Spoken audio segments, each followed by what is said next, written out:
That was our trek from Ushguli to Chvelpi. It links Upper Svaneti with Lower Svaneti with a hike over the Latpari Pass on the Svaneti range with amazing views of the Greater Caucasus range, weather permitting, of course. It is ideally a 2-day hike, camping by the first big lake on the ridge. But if you're a fit hiker and you're travelling light, you can easily do it in one long day, finishing down here at a guest house in Chvelpi. So guest house to guest house. So the hike itself starts in Ushguli and ends in Chvelpi, both of which are quite remote locations. It doesn't really work as a kind of standalone hike. It's much better to add it on to the Mestia to Ushguli or Nakra to Ushguli hikes as a kind of ending point for it. So we'll tell you a bit more about the actual hike itself. This hike is all about that first day, getting up to the ridge, you get nice views, and then walking along the ridge, which is pretty spectacular as well. The getting down part is just something you've got to do. Exactly.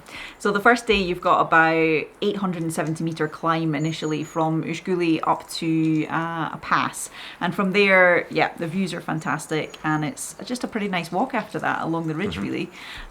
We carried on from that big lake that we saw around to Latpari Pass because we thought that the lake there was going to be nice to camp at. Turned out it really wasn't. There is a dirt road there, there's electricity pylons, there's like an old shepherd's hut and a kind of mess lying around. You don't really get mountain views. There was lots of cigarette butts lying around, rubbish lying around. It wasn't really a great place to camp. Yeah, so we backtracked a little after filling up our water there and actually camped at another spot. But which was a nice enough spot.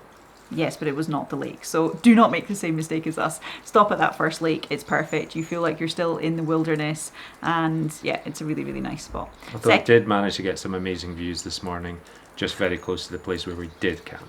I'm sure they weren't as good as if we had been at that lake, though. They would be different, that's for sure. Anyway, so the second day, yeah, it's just about getting down the dirt road. So it's about 12 kilometres from Latpari Pass down to the village of Chvelpi.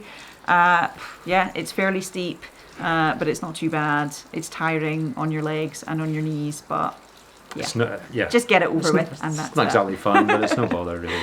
Although day 2 isn't really that much fun, we chose to do this trek because day 1 has amazing views, but also because it's a really good way of linking Upper Svaneti and Lower Svaneti. The alternatives would be a long journey back via Zugdidi, which is just like a huge detour to the west, or paying for a private car, which is really quite expensive to bring you over the Zagar Pass to get down to Lower Svaneti. So this was kind of a good way of linking the two, saving some money and getting some amazing views.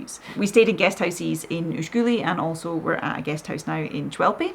I say a guest house, it's pretty much the guest house.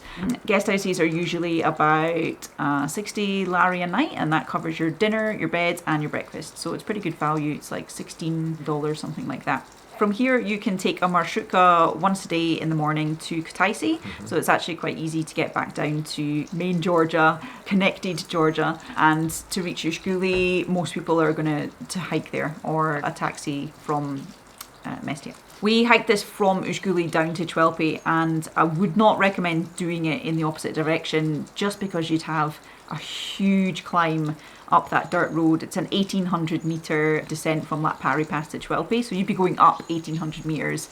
It would be a really tough slog on the road. If you do want to do it, I believe that the owner of this guest house can take you in his car, and I think he charges about 150 lari, which is probably worth it because you would just get that done and dusted, and then you'd have a really nice trek. In terms of what you need for the trek, if you're going to be camping, obviously you need your usual camping gear. So we had our tent, mats, sleeping bags.